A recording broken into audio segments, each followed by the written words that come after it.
Ron, it's Bob and Tony in Eastern Connecticut. How are you, my friend? Hello, Ron. I'm doing fine, guys. Appreciate it. It's always a pleasure to hear your voice, Ron. Again, we were just before you came on, we gave a quick intro of your background, where you grew up, basically the years you played, a little bit of your stats. So we'll get right into the questions, Ron. And again, I can't thank you enough for your cooperation and friendship. We appreciate it very much. We love having you. You're a great guest, and you're a good friend of the show, and a lot of people look forward to your parents, my friend. Everybody else was busy tonight but me, right? No. I mean, we have a good guest list, but you're right at the top, my friend. I appreciate that. But we, Ron, I mean, we're going to probably repeat a lot of the questions. It's been a couple of years since we had you, so don't mind the questions. We might be repeating what we asked you a few years ago, but who's going to remember, right? So I can't either, so that's fine. But here, Tony just mentioned you're born in Gary, Indiana, in that area, growing up in the Midwest. We always start and ask our guests maybe about the sports you played as a kid, the teams you followed, and maybe your favorite players as a kid. You know, growing up in Gary, I kind of understood what steel work was more about baseball, but I played from age 5 on, Little League on up. I just tried to emulate everybody who played in Chicago, from Dick Allen to Ernie Banks, Billy Williams, Jimmy Hickman. But I'd rather play the game than watch it. So, but I did admire the home run hitters growing up, and I had a little bit of loyalty to no team, to tell you the truth, except the Baltimore Orioles, because Brooks Robinson was one of my favorite players, as I got to see him on TV most of the time on the game of the week. So, always wanted to play, be number 5 and be a third baseman. Yeah, that's not a bad guy to follow. Not a bad guy to follow. And as Tony likes to ask, you know, every ex-player we've had on, Ron, remembers where they were when they received that call up to the majors. Tell us about that day in '82, September of '82. Well, I was in Edmonton, Canada, finishing up my AAA season.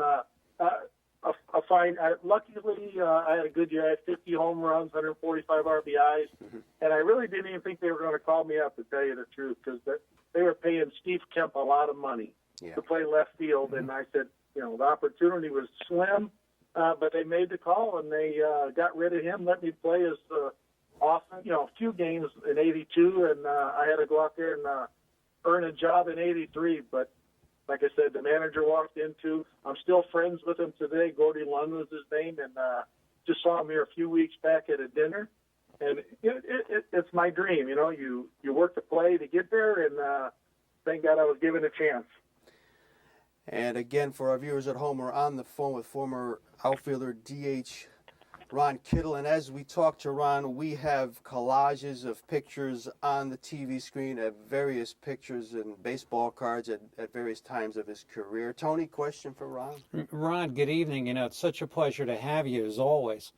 And I wanted to talk to you about the state of baseball today. I mean, it's a lot different than when, you know, Bob and I were younger, and we followed you, and we followed a lot of the players that, you know, we were following during that time. And as an ex-player, if I'm going to walk up to you someday and say, hey, Ron, what do you think about baseball today, where it's going, where it's been, what may become of it, what would you tell me? Well, I would tell you it's obviously changed a lot. It's protected. It's not as open and fashionable. Because right now, you know, everything you do, you have to go wait in line to do anything, to see anybody. You can't get autographs on the field like you could in the old days. Everybody was kind of just gracious to help out. I mean, don't get me wrong, there's a few turds out there that didn't want to sign. But, you know, with the impact of steroids and other drugs that were circulating in the major leagues, you know, for the last few years, the excitement, I can't say the excitement, the caution flag is thrown up all the time. And that makes the game not as fun. Because I remember as a fan going to the ballpark, I just wanted to see everything. I wanted to see the batting practice. I wanted to see errors, joking around in the outfield. Nowadays, you just go out there and it's like you're on a schedule of 1, 2, 3. Then the game's going and you can't do anything but sit back and just watch a game. That's fascinating. It covers a lot of the stuff I wanted to get into. For sure. But, yeah, and maybe we'll touch on it again. But again, I had mentioned to our viewers, Ron, you won the '83 Rookie of the Year. '82, you weren't up long enough to qualify. '83, you come on big, 35 home runs and 100 RBIs. You know, you must have said to yourself, man, playing this game is going to be easy. No, I never said that. You know, when you have good stats, you have to have a good team around you. It's pretty hard to go up there and battle day in and day out. The part I didn't like was getting drilled so many times. You know, Greg Lozinski would hit a home run. I'd be coming up next. He'd hit me. Somebody would hit me. You know, vice versa. And but you know, Tony La Russa was a manager that was well protected of his players. He took care of everybody. If somebody threw at our stars, we're going to throw at yours. And you know, it's just nice to surround yourself with good players. And we were lucky enough to, you know, win our division that year and have a chance to play Baltimore. So, you know, good things happened. And I should say in that '83 ALCS, Ron had a single and a double in 7 at-bats as the Orioles would go on to win that one. But again, you mentioned La Russa, Ron, your first 4.5 years or so in Chicago, you played under him, recently elected into the Hall of Fame, as you know, Tony. And, you know, Ron, we knew he was a lawyer. We knew he was kind of a smart, stoic type of guy. But what do you think propelled him to become a Hall of Fame manager, if you had to lay it down in qualities he had? Well, I was playing under Tony in the minor leagues when he just started managing. He just got done playing. So I've known him since 1978. You know, he just had that ability to want to get better, want to study the game. He was a horrible ball player himself. Yeah. Couldn't throw, couldn't hit, but I think he got the first home run in the New Orleans Dome, if I'm not mistaken. But he took baseball to a science.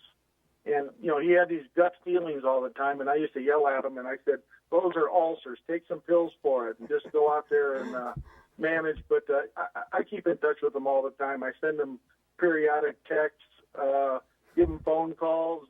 Matter of fact, they had his bobblehead here a couple of weeks back, and I took it and I put it on the grill with some hot dogs, and I sent it to him. And he got back to me within 5 minutes. He goes, at least you slugs were thinking of me.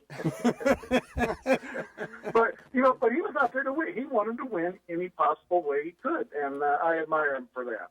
Yeah, he great guy. Great, what a record, Tony.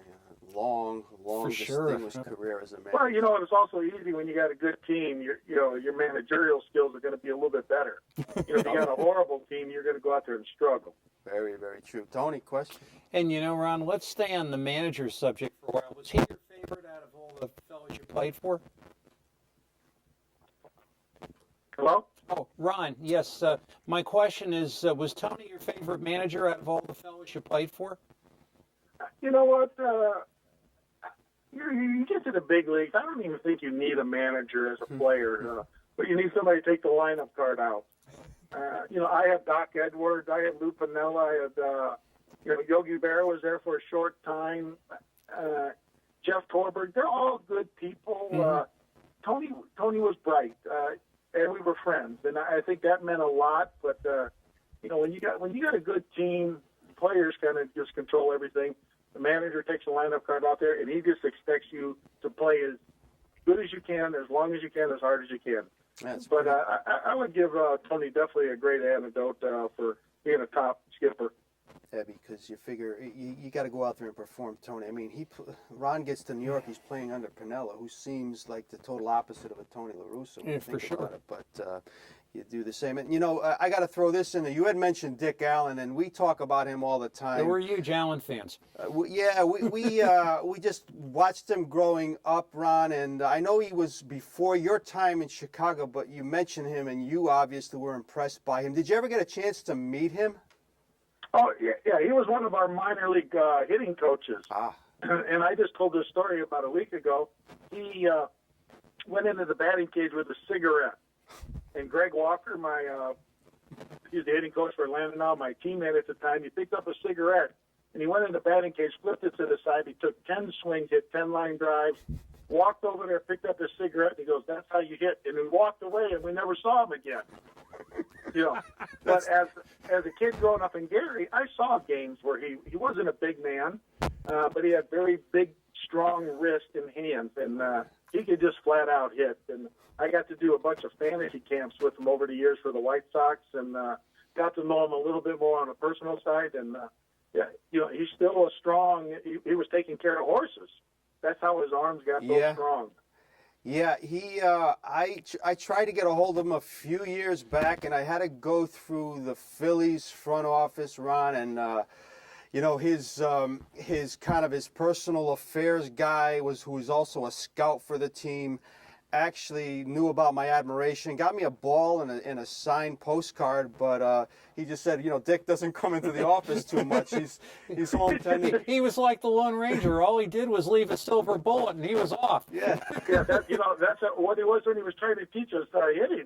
He just walked in, took 10 swings, and left. And you know, so you know, me being a smart aleck, I went over there and picked up a cigarette butt and started swinging and did the same thing that he did. And hey, it must have worked. You know, I got to the big leagues.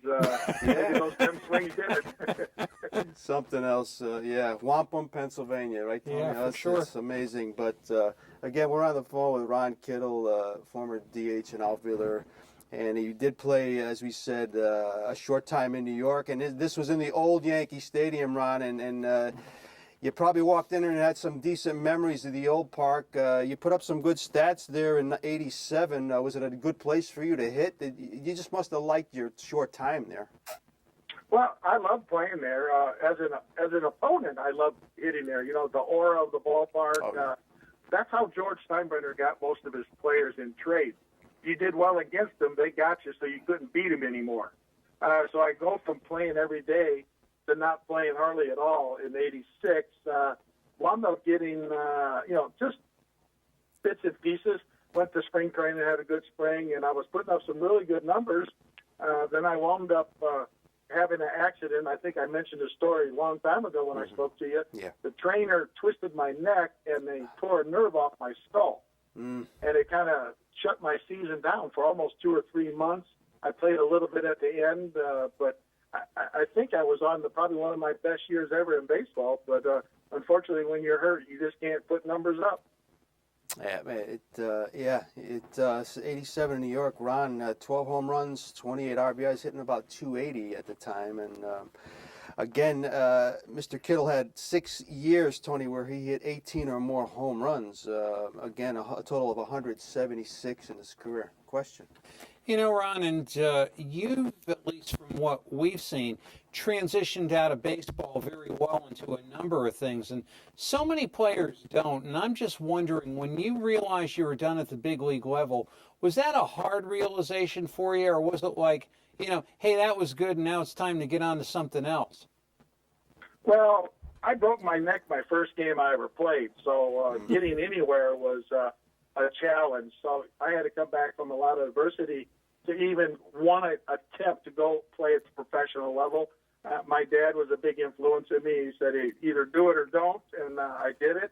But it was a training process to get to the top. But, you know, my doctor kind of made my career. He said, if you swing anymore and get hurt, you're going to be in a wheelchair at 50. So that was a pretty good observation for myself to say, hey, I'm done with it. But you know, I work currently for the White Sox in the PR marketing, community relations department. They gave me the job title as an ambassador. I thought it came with like a Burger King crown or something, but unfortunately it doesn't. You know, they gave that job to Bo Jackson also. And Bo told me that I have to call him Mr. Jackson because he's now an ambassador. And I asked him if he knew how to spell it. He said no. But, you know, but I do a lot of things. I make custom artwork. I design stuff. I don't know if you guys got to see the White Sox commissioned me to make Derek Jeter a bench. Oh, yeah. And I think you might have to go to Derek Jeter website or something to see it on there, or I can send it to you later on. It came out absolutely gorgeous. Oh, that's awesome. Yeah, I know you've done a lot of stuff woodworking in the past. I think we showed some in the last show. Yeah, it was great stuff. But yeah, we'll definitely look for that. But yeah, I think the White Sox also, not to interrupt, but they commissioned me to make 2 pieces for Paul Konorko who's ending his career, this weekend, coming back into Chicago. Great career, real quiet guy, good family guy, good hitter. So I got a couple special pieces I'm making for him nobody knows about, except 2 or 3 people, and they're going to look pretty spectacular. That's terrific. That's great. Yeah, Konerko, a guy, he almost blinked and his career was over, but it was a long one and it was a good one. A good one, yes. And you didn't hear much about him, Tony. He did it the right way. And, as we get to this postseason, Ron, it's everything, a lot of things are still up in the air, but you got to your postseason basically in your rookie year. As I mentioned before, you went 2 for 7 versus Baltimore. That playoff atmosphere, Ron, is it a lot different playing in the postseason? I know you were very young at the time, but as far as preparation, nerves, etc., or is the season just so long that it's just an extended period of more baseball? No, definitely not. The adrenaline starts pumping up. When you play this game, you want to get to the top. You want to finish as the best you possibly can. We had a good team. We went in to play Baltimore. We were a better team on paper. I was 2 for 7 against the Orioles. I wound up breaking my kneecap. I was hit intentionally on a 3-0 pitch by Mike Flanagan because I had success against him during the year, and I think I hit a double against him earlier with a man in scoring position. So he drilled me in the kneecap. That ended. I didn't play the rest of Game 3, and I missed Game 4 altogether. Could I have changed the factor of the game? I would like to say I could have, but it happens for a reason, and you just got to accept it. But there is definitely adrenaline building when you're playing in the big games. The fans are louder. TV cameras are more. The regular cameras are more, and you want to go out there and be the hero, and that's what I tried to do. Yeah, and I know Tony had mentioned it before. It just seemed to me, guys back then, especially yourself, knowing you like I do, even to this day, first of all, you have a lot of fun living life, and I know you had a lot of fun playing baseball. I look at the second stint you had with Chicago, Tony. When you have Steve Lyons and Jerry Royce and Ron Kittle on a team, those are some loose dudes in the clubhouse, So, well, hey, there was definitely some fun going on at that ballpark. We really stunk, and but it was loose atmosphere. Everybody, whether you have a humorist on the team or a very serious person, when you cross the lines, you go out there to play baseball, and everybody knew exactly what was going on. Like everybody said, I know you remember the incident when Steve Lyons pulled down his pants at first base. Oh, yeah. He slid in face first. His drawers were full of dirt. He forgot he was on TV. I told him, Steve, you were so horrible. We only put you in once every 2 months. So I understand you forgot, but that's what it is. You rib each other. You go out there and have fun, but you go out there to compete as a professional and try to give it your all. We have a couple of minutes left with our special guest tonight, Ron Kittle. Tony? And Ron, we spoke the last time and you said you were doing some motivational speaking and some counseling and encouragement. And I said I was going to give you a tough assignment then, which was Chrysler Corporation. It's not around anymore. I'm going to give you a tougher one tonight. You're speaking in front of the NFL executives who are working in the organization. What's running through your mind and what do you tell them? I don't think I can say it on the radio what I'd like to tell them, but the bottom line is it's a professional franchise, NFL, NHL, NBA, MLB. You got to go out there, and we're working for the owners. So the ownership of every team has to stand their ground to straighten these guys out. Because I think what happens, they're getting spoiled. The athletes are getting spoiled. They think they're at liberty to say everything they can and do anything they want, and the repercussions go back to the team. Now it's going back into the league. But I just think you need to find a couple of really big guys with a big stick to walk into each one of those locker rooms and say, hey, you do something stupid, you're going to get thumped, and you're not going to get paid. Some of these incidents, these guys are getting big money, and they're not even going to play anymore. So you got to take that away from them. That'll straighten them up, and that'll scare them a little bit. Yeah, seems simple we enough couldn't to me. agree with you more. Yeah, seems simple enough to me. And We've had, again, a lot of ex-White Sox on this show, Ron, and, a lot of times your name had come up. I want to know, who are some of your best friends while you played, and maybe some guys that you continue to be close to this day? Well, I would say Greg Walker is probably my best friend. I held his daughter when she was 4 months old. She's 37 years old now. Wow. So that's a long time of knowing him. Matter of fact, I called him today and asked him if he wanted to come in and quit coaching the Atlanta Braves hitting coach and help me build some bat benches at my intern. So, but Harold Baines, I still see a lot of the players that I played with. Oh, yeah. But I live in Chicago vicinity, and I'm at the park often. So it's nice to reminisce and talk about old times with fellow teammates, and it's all in fun. It's just like you haven't seen them in 10 years, but once you walk into them, it's like you were just talking to them yesterday.